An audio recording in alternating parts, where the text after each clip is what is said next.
చంద్రశేఖర్ గారు, తల్లికి వందనం కానీ మిగతా హామీల అమలుపైన అవకాశం వచ్చినప్పుడల్లా వైఎస్ఆర్ కాంగ్రెస్ పార్టీ నేతలు మాట్లాడుతున్నారు.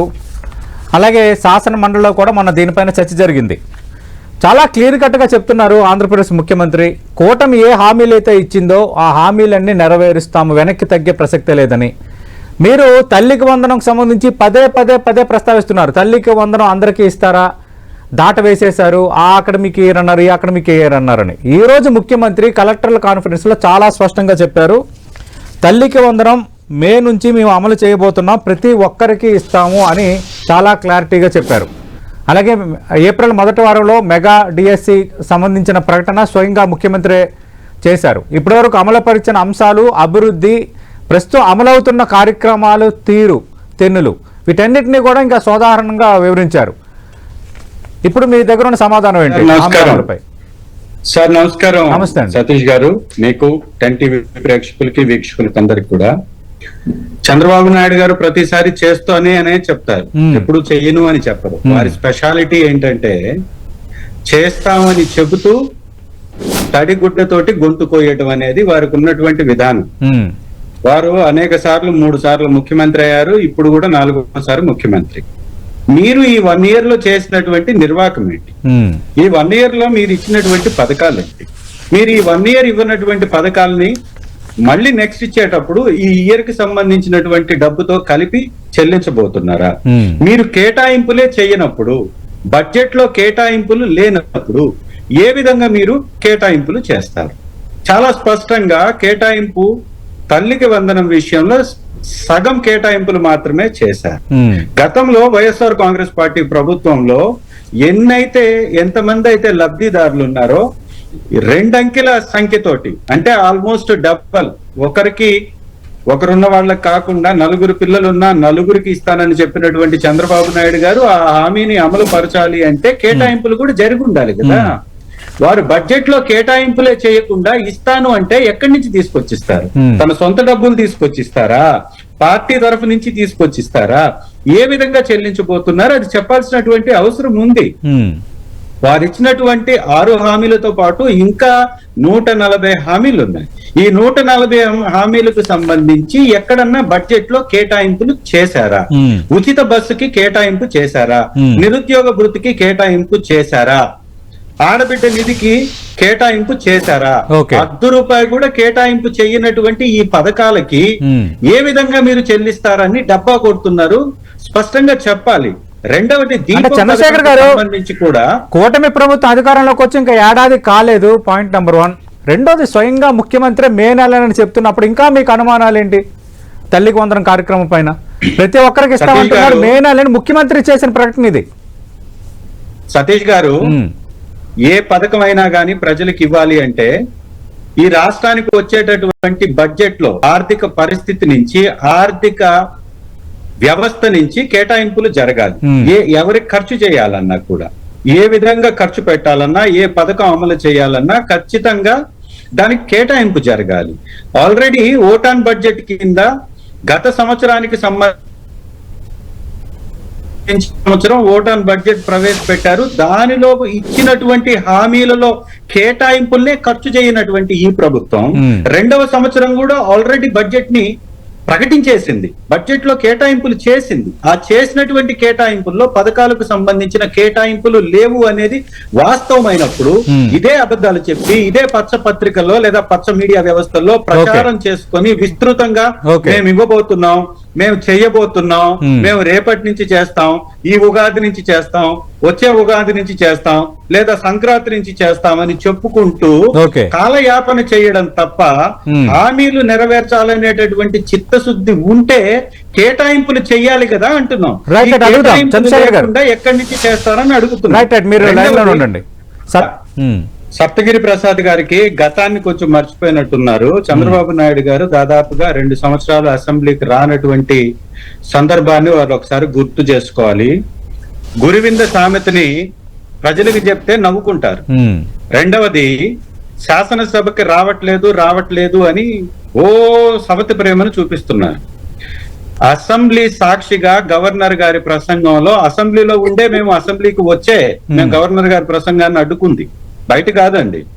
మూడవది, వీరి ప్యానెల్లో ఉన్నటువంటి వీరి ఎమ్మెల్యేలుగా ఉన్నటువంటి చాలా మంది తెలుగుదేశం నాయకులు, తెలుగుదేశం ఎమ్మెల్యేలు ఒక్కటంటే ఒక్క ప్రశ్నను కూడా వారి నియోజకవర్గాల తరఫు నుంచి అడగలేదని సాక్షాత్తు స్పీకర్ గారు చెప్పారు. కానీ వైఎస్ఆర్ కాంగ్రెస్ పార్టీ ఎమ్మెల్యేల అందరినీ కూడా మా నియోజకవర్గాల్లో ఉన్నటువంటి సమస్యల మీద ప్రశ్నలు వేశాం, ఆన్సర్లని కూటమి ప్రభుత్వం నుంచి రాబట్టాం. మీరు మర్చిపోతున్నారు. మూడవ అంశం, గంటా శ్రీనివాస్ అనేటటువంటి ఎమ్మెల్యే గారు శాసనసభకి ఎన్నిసార్లు అటెండ్ అయ్యాడు, ఎన్ని సందర్భాల్లో మాట్లాడారు.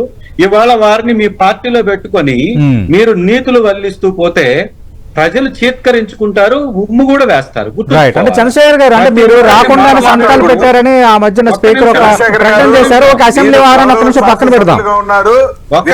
డిఎస్సి మెగా డిఎస్సి మే మొదటి వారంలో మెగా డిఎస్సి ఇవ్వబోతున్నామని ముఖ్యమంత్రి ప్రకటించినప్పుడు అది బడ్జెట్ లో లేదు, ఆ విధంగా అలా చేస్తారంటాం కరెక్టేనా?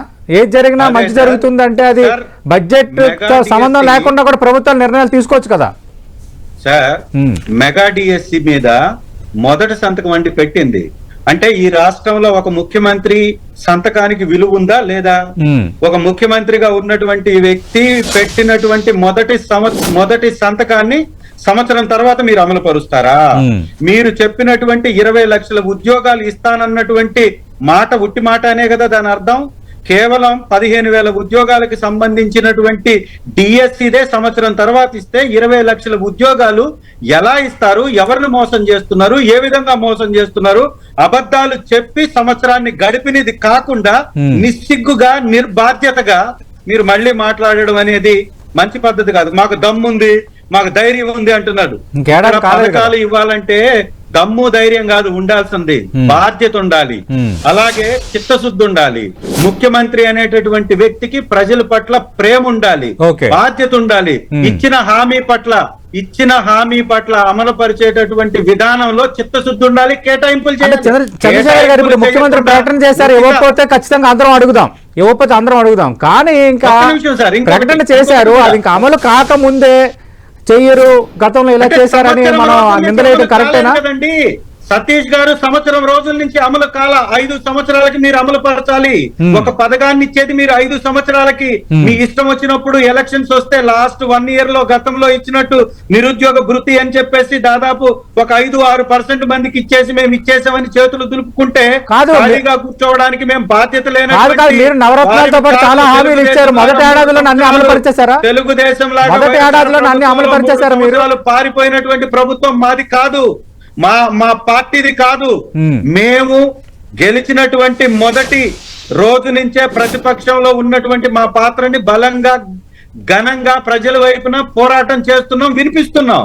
గతంలో చంద్రబాబు నాయుడు గారు లాగా లేదా వారి టీం లాగా 3 సంవత్సరాలు కరోనా లాంటి సమయంలో కూడా కనపడకుండా దాంకోలేదు. మేము గమనించాలి. ఉపయోగంగా వదిలేస్తున్నటువంటి తెలుగుదేశం ప్రతినిధి గారు గమనించాల్సింది, మీరు పెట్టినటువంటి డిబేట్ లో ప్రభుత్వం ఇచ్చినటువంటి హామీల్ని అమలు పరచట్లేదు అని మేము అడుగుతున్నాం. సంవత్సరం గడిపేశారు, ఈ సంవత్సరానికి సంబంధించినటువంటి పథకం ఇవ్వలేదు అంటే పెన్షన్ ఇచ్చామంటారు. నువ్వేందా ఇచ్చేది పెన్షన్? 35 లక్షలు ఉన్నటువంటి పెన్షన్ 65 లక్షలు చేసినటువంటి ప్రభుత్వం వైఎస్ఆర్ కాంగ్రెస్ పార్టీ ప్రభుత్వం. 1000 రూపాయలు ముఖ్యమంత్రి కూడా అన్నారు. తెలుగుదేశం పార్టీ 400తో ప్రారంభించిన పింఛన్ 4000కు చేసాం, ఎక్కడా లేదు అని స్వయంగా ముఖ్యమంత్రి కూడా అన్నారు. కాలయాపన చేస్తున్నారు. అలాగే 204 అన్నా క్యాంటీన్లు పెట్టామని చెప్పారు. దీపం పథకం కింద ఆడపిల్లలకు ఒక సిలిండర్ ఉచితంగా ఇచ్చాము, ల్యాండ్ టైటింగ్ యాక్ట్ రద్దు చేశాము, చెత్త పన్ను రద్దు చేశాము, మెగా డిఎస్సి ఇవ్వబోతున్నాము, మే నుంచి అమ్మకు వందనం ఇవ్వబోతున్నాము. This is the commitment for the people. ఇది ముఖ్యమంత్రి మాట్లాడింది. చంద్రశేఖర్ గారు సార్, దయచేసి నేను అడిగేటటువంటి ప్రశ్నకి వారు సమాధానం చెప్పగలిగితే చాలా సంతోషం. ఈ రాష్ట్రంలో 1,54,00,000 లబ్ధిదారుల కుటుంబాలు ఉంటే దాదాపు 5 కోట్ల పైసలకు ప్రజలుంటే ఎన్ని అన్నా క్యాంటీన్లు పెట్టారు? అన్నా క్యాంటీన్లో ఎంతమందికి భోజనం పెడుతున్నారు? అంటే కుటుంబాన్ని మొత్తాన్ని తీసుకొచ్చి మీరు పెట్టే భోజనం దగ్గరకి కుటుంబంతో రోడ్డు మీద నిలబడి భోజనం చేయాలి అనేది మీరు ప్రజలకు ఇచ్చేటటువంటి గౌరవమా? పేదలకు ఇచ్చేటటువంటి గౌరవమా? మీరు 140 పథకాలు అన్నా క్యాంటీన్ల మీద నెగిటివ్ లేదు కదా. ఎస్ వస్తున్నా, అక్కడికి వస్తున్నా. ఎంతమంది అండి మీరు పెట్టింది? ఎంతమందికి పెడుతున్నారు మీరు? ఎంతమందికి వస్తున్నాను. చేస్తున్నారు? అంటే వస్తున్నాను అందరూ కూడా అక్కడికి. కుటుంబం మొత్తం కూడా పనులు మానుకొని, ఉద్యోగాలు మానుకొని అన్నా క్యాంటీన్ లో ఎప్పుడు భోజనం పెడతారని రోడ్డు మీదకి వచ్చి నిలబడి భోజనం చేసి వెళ్ళాలనేది వీరి ఉద్దేశమా? అంటే ప్రజలు ఇక పనులు చేసుకోకూడదు, ప్రజలు పథకాలు తీసుకొని వారి కుటుంబాన్ని చంద్రశేఖర్ గారు అన్నా క్యాంటీన్ లో భోజనం తిని చాలా మంది ఉపశమనం పొందుతున్నారు కదా, చాలా మందికి ఆకలి తీరుతుంది కదా సార్. ఇవాళ ఆరోగ్యశ్రీని ఎత్తివేసి ప్రజల ఆరోగ్యంతో చెలగాటం ఆడుతున్నటువంటి ఈ కూటమి ప్రభుత్వం బీమాని తీసుకొస్తానని ప్రైవేట్ వ్యక్తులకు కట్టబెట్టి ఆరోగ్య వ్యవస్థని, వైద్య వ్యవస్థని సర్వనాశనం చేసినటువంటి ప్రభుత్వం ఇది.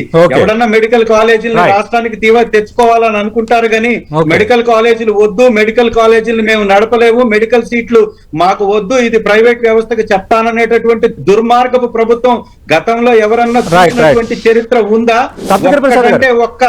ఒక్కటంటే ఒక్క జలాశయాలకు సంబంధించి గాని, ప్రాజెక్టుకి సంబంధించి గాని స్థిరమైనటువంటి నిర్ణయంతో కంప్లీట్ చేయాలనేటటువంటి చిత్తశుద్ధి లేకుండా ఏపీ అంటే పోలవరం అని, అమరావతికి పోలవరానికి సంవత్సరం నుంచి ఒక ఇటుక ముక్క కూడా పేర్చినటువంటి ఆల్రెడీ 12,000 కోట్లు వచ్చాయి. ఫస్ట్ ఫేజ్ కి సంబంధించి ఎలాంటి సమస్య లేదని కలెక్టర్ కాన్ఫరెన్స్ లో ముఖ్యమంత్రి చెప్పారు.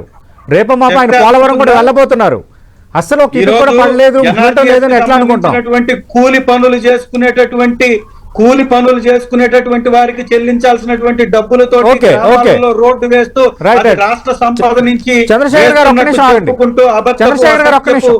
అభివృద్ధిని చూపిస్తూ డిబేట్ లో వచ్చినటువంటి ప్రతినిధి గారు కూడా బాధ్యత లేకుండా మాట్లాడుతున్నారు.